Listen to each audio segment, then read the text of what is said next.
Hola a todos, esto es Diálogo Docente desde CAM.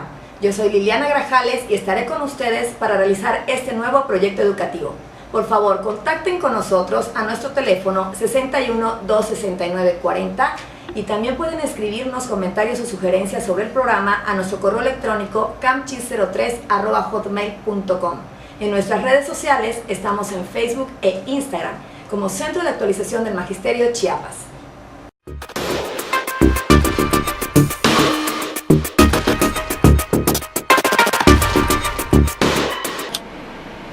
Somos una institución educativa encargada de la profesionalización de docentes en servicio, Centro de Actualización del Magisterio.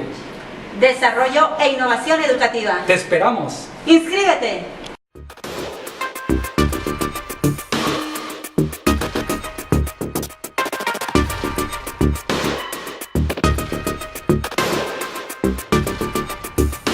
En Diálogo Docente desde CAM, lo que vamos a tratar son invitados especiales que nos van a dar una puerta más para desarrollar temas de educación.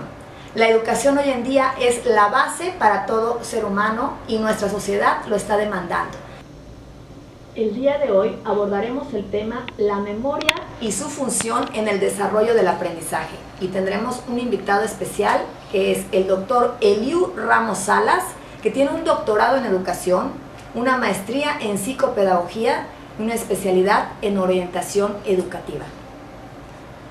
Estamos aquí con nuestro invitado especial, el doctor Eliu Ramos Salas. Bienvenido, doctor, a Diálogo Docente desde CAM. Muchas gracias por la invitación.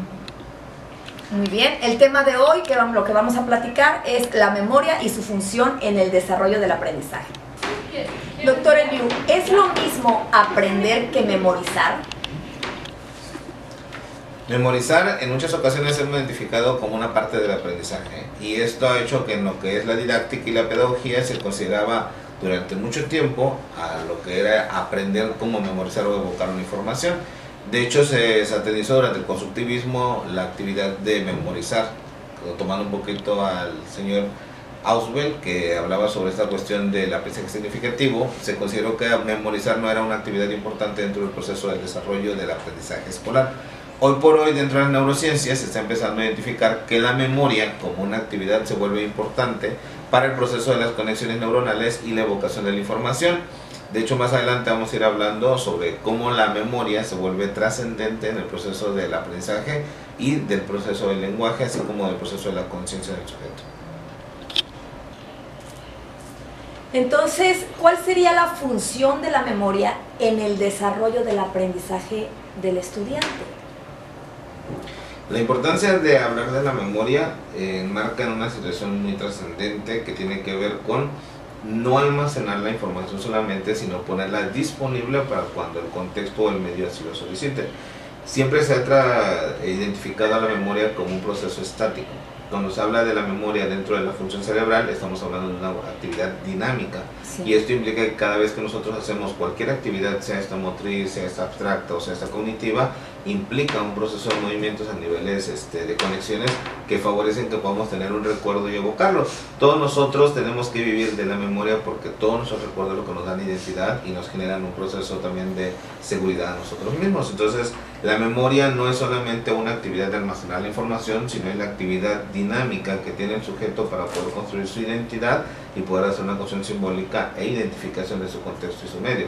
Reconocer todo lo que está a su alrededor implica tener un proceso de recuerdo, un proceso de codificación de información y lo más importante, conectarlo y asociarlo con otras experiencias para que genere este proceso de aprendizaje.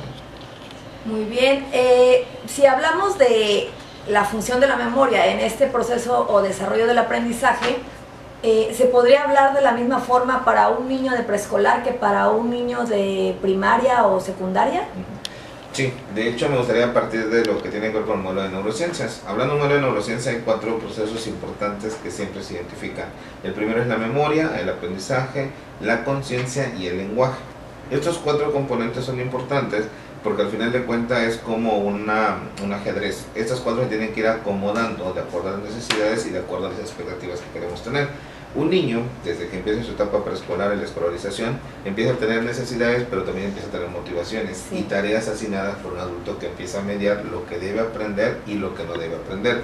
Vygotsky por ahí planteaba una cuestión que tiene que ver con el aprendizaje voluntario, que era técnico, y el aprendizaje experimental, que era el proceso natural. Hoy hablamos de una memoria voluntaria y una memoria involuntaria. Es decir, todos nosotros transitamos constantemente con muchos estímulos y no somos tan conscientes o no tenemos la conciencia voluntaria de establecer ese contenido y estar almacenando o evocando o hacer esta discriminación. Pero cuando tenemos que evocar un recuerdo, una actividad o nos solicitan una información, hacemos uso de todos esos estímulos que hemos recibido involuntariamente y lo codificamos voluntariamente. ¿Esto cómo se hace? A través del proceso de recuerdo y de evocación. A nivel neuronal, a nivel bioquímico, todas las cuestiones de las conexiones son pasos que se van conectando con otros neuronas y glías que van formando una red neuronal básica que cada vez que yo quiera ejecutar esa acción, el cerebro tendrá que recordar ese tipo de conexión para que se pueda establecer la acción. Hablamos que si un niño de 2 años tiene que aprender a caminar, implica un proceso de memoria neuronal, es decir, establecer un código de conexión neuronal que cada vez que necesite evocarlo, implicará caminar y le permitirá al niño caminar. Por eso en muchas ocasiones, el no utilizar la memoria, como son algunos de los casos que nos está pasando hoy, cuando hablamos de ciertos dispositivos electrónicos que empiezan a limitar el uso de nuestros procesos neuronales y procesos psicológicos, están llegando de pronto a limitar y a cambiar también el proceso de aprendizaje y nuestro desarrollo escolar. Ahora que menciona la presencia de la tecnología en este proceso de aprendizaje, ¿cómo entonces intervendría el uso de la memoria o el manejo de la memoria para estos niños que hoy en día, que son millennials, pues usan tanto el iPad, las redes sociales, el internet? O sea, ¿qué pasa entonces con la función de la memoria a la llegada de este elemento extra que pues es parte ya de su vida cotidiana? Voy a tratar de explicarte esto desde algo que voy a llamar exomemoria. ¿A qué voy a llamar como exomemoria? La capacidad de crear estos procesos de información y análisis de datos, pero desde un proceso externo, ya no incluido en el aspecto de un cerebro humano. ¿Por qué voy a hablarte de esto? Voy a partir de lo que siempre hacemos nosotros en nuestros teléfonos. Queremos un teléfono con mayor capacidad de memoria, mayor capacidad de almacenamiento. Queremos una computadora con mayor capacidad de almacenamiento. Queremos un dispositivo y cualquier dispositivo electrónico con una mayor capacidad de almacenamiento. De hecho, es más, hoy tenemos un almacenamiento en la nube. Es decir, conecto la información que yo estoy manejando y se sincroniza en un elemento virtual donde va a poder tener acceso las veces que yo quiera y está disponible para todas las personas. Hoy estaríamos hablando que la memoria le está pasando un decremento entre la actividad interna con la actividad externa que está realizando. A ver si me puedo explicar. Anteriormente, el ejercicio que tenías que hacer de conexiones para poder recordar una información, porque no contabas con un dispositivo externo que hiciera eso por ti, implicaba que tenías que realizar la actividad de memorización. Y entonces tenía que manejar la información, codificarla, hacer estas redes neuronales para que pudiera recordar y evocar cuando me pidieran un número telefónico, el nombre de una persona. Y entonces todos mis procesos de aprendizaje hacían uso de esa actividad para que yo tomara conciencia de lo que estaba aprendiendo. ¿Se podría decir, perdón, que no habían distractores? El distractor no es la dificultad ni el problema, sino lo que almacenas. Hoy almaceno tanta información que ya no sé dónde está ubicada. Entonces hoy te podría hablar que un millennial no es que tenga un problema en almacenaje de información, o sea, percibe toda la información. El detalle es que cuando quiere evocarla, no sabe cómo codificarla o qué hacer con tanta información. Estamos hablando de una sociedad y una generación en la que lo que menos puede tener acceso a una persona es el manejo de la información, y me voy a explicar. No es que no pueda hacerlo, es que no nos están educando, y aquí viene el proceso que hablaba del desarrollo del aprendizaje. No me estás preparando para hacer uso de toda esa cantidad de información. Antes necesitaba aprenderme las tablas de multiplicar. Hoy por hoy, enséñame el truco para que yo pueda aprender las tablas de multiplicar. En el siglo XXI es, préstame el dispositivo para que yo grabe las tablas de multiplicar, le tome una foto y cuando tú me lo preguntes, simplemente lo puedo recordar. ¿Qué implica para él recordar? Hacer emisión de la foto, del elemento visual externo a su memoria, y no necesitaría él almacenar esa información. Si hablamos de un proceso interno y externo, él no necesita almacenar la tabla de multiplicar. Él necesita saber y recordar nada más que hay un dispositivo donde él guardó toda esa información. Al final del día, de la clase del día de hoy, el niño no tiene que recordar la tarea, porque sabe que la mamá a las 9 de la noche va a estar en el grupo de WhatsApp y le van a mandar la foto de la información de la tarea. Entonces no necesito yo evocar, y por lo tanto estamos hablando de una actividad que se llama red neuronal, que se está empezando a podar y a disminuir por otra actividad que no está implicando realmente memorizar. Entonces, hablar un poquito de memoria no es una actividad estática de guardar información, sino lo que estamos haciendo con toda esta cantidad de información. Vivimos en un siglo XXI donde cada vez existe mayor cantidad de información y cada vez sabemos menos qué hacer con toda esa información. Doctor Eliu, ¿para aprender es importante memorizar? Si es importante la memoria para aprender, voy a partir de algo mucho más significativo. ¿Cómo me llamo y cómo se llama usted?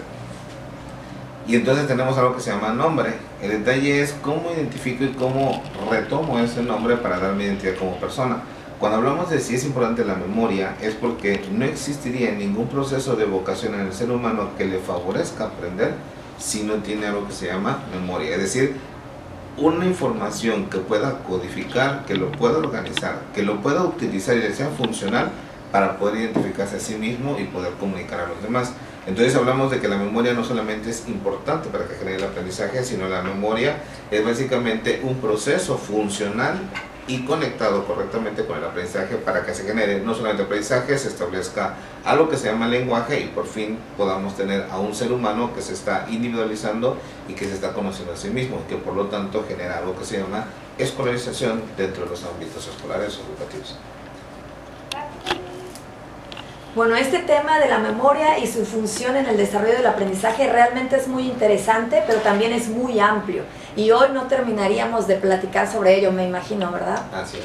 Entonces, ahorita lo que sí me gustaría mucho es que me platicara un poco sobre la maestría que ustedes están trabajando, que es Neuropsicología Educativa.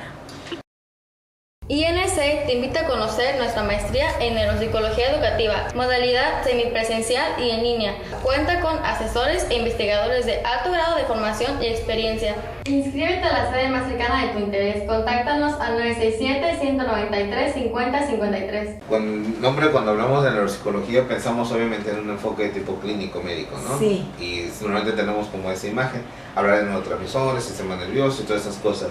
Cuando hablamos de neuropsicología educativa, es una maestría única en su género en todo lo que tiene que ver a nivel sureste y principalmente Chiapas. Es la primera que se está ofertando y lo que va principalmente a establecer es esta conexión entre lo clínico y educativo.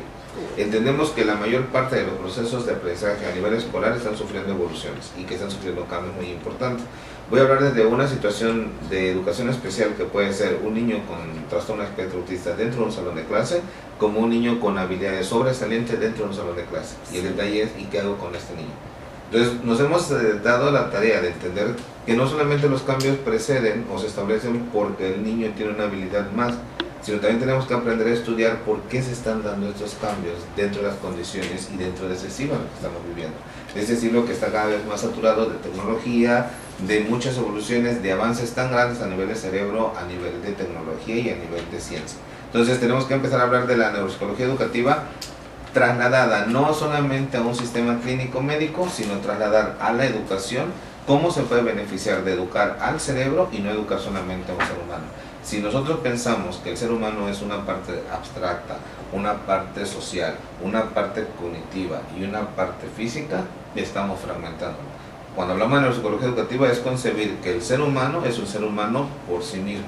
No es biológico solamente, necesita la biología para tener lo humano, pero también necesita lo humano para ser un ser biológico. Entonces no estamos hablando de particionarlo, sino en la psicología educativa, en la maestría es tener las herramientas necesarias, técnicas metodológicas que nos favorezcan incorporar nuevas herramientas, nuevos métodos y nuevas técnicas al campo educativo para su intervención, para el diagnóstico en alguna patología, como también generar procesos adecuados en la normalidad del mismo. Muy bien, entonces, ¿cuánto dura esta maestría? La maestría está elaborada para 2 años, son 6 cuatrimestres. Hago la aclaración muy importante porque en muchas ocasiones vemos maestrías de 1 año, de sí, un muy año y cortas, medio. ¿no? Exactamente. La información, por más que queramos reducirla, es importante que conozcan a cabalidad, dado que es un tema bastante nuevo, por eso la maestría tiene una concepción de 6 cuatrimestres elaborada para 2 años, ¿no? Bueno, entonces hay que estudiar la conciencia. Así es. Y pues vamos a continuar con el doctor Eliu en la siguiente emisión de Diálogo Docente desde CAM. Por favor, sintonícennos. En este momento vamos a subir a las redes sociales esta primera emisión. Contacten con nosotros, les recuerdo el teléfono del Centro de Actualización del Magisterio 61-269-40 y además nuestro correo electrónico camchi03@hotmail.com y nuestras redes sociales, búsquenos en Facebook e Instagram en Centro de Actualización del Magisterio Chiapas. Continuaremos entonces con el doctor Eliu, por lo pronto nos despedimos. Muchas gracias por esta primera parte, Gracias por doctor. la invitación. Aquí estaremos. Nos vemos en la siguiente emisión de Diálogo Docente desde CAM.